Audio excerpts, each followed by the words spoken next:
He was born around 780, probably in Khiva, a city in the region of Khwarizm, in what is now Uzbekistan. His family came from Khwarizm, but he spent most of his life in Baghdad, the capital of the Abbasid Caliphate. Little is known about his childhood. He grew up in a time when Baghdad was a center of learning, trade, and culture. Scholars from all over the world came there to study. From an early age, Al-Khwarizmi was curious about numbers, stars, and maps.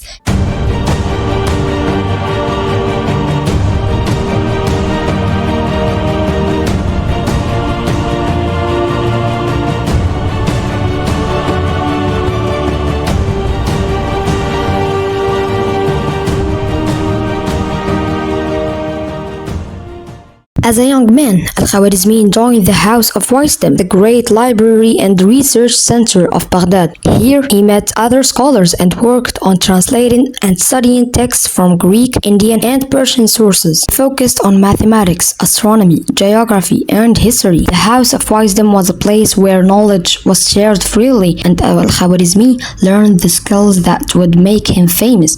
He also began writing books to explain complicated ideas in simple ways, so other scholars and students could understand them. Al-Khwarizmi wrote his most famous book, كتاب المختصر في حساب الجبر والمقابلة, which means a compendious book on calculation by completion and balance. This book is considered the first real algebra book. In it, he explained how to solve equations step by step. Al-Khwarizmi described 6 types of equations and showed how to solve them. He used practical examples from trade, land measurement, and inheritance. His method of solving equations was clear and easy to follow. Later, Europeans translated his book into Latin, and the word algebra comes from Algebra, one of the key ideas in his book. Another important book by Al-Khwarizmi was كتاب الجامع والتفريق بحساب الهند, or Book of Addition and Subtraction according to the calculation of the Indians. In this book, he explained the Indian numeral system, including the concept of zero.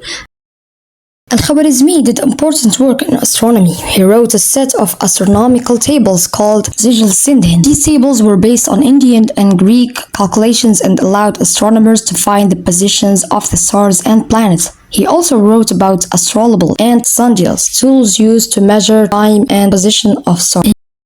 He also worked as a geographer. He wrote a book on geography that improved upon the maps of Ptolemy. He added information from Arab traders about cities, mountains, and islands. He gave the longitude and latitude of important locations, helping travelers and merchants navigate the world more accurately.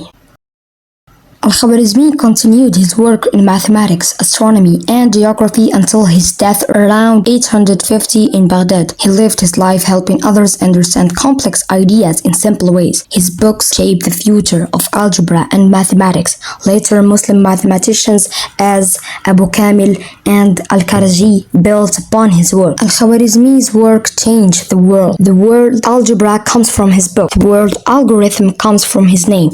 His ideas about numbers, calculations, and problem solving are still used today.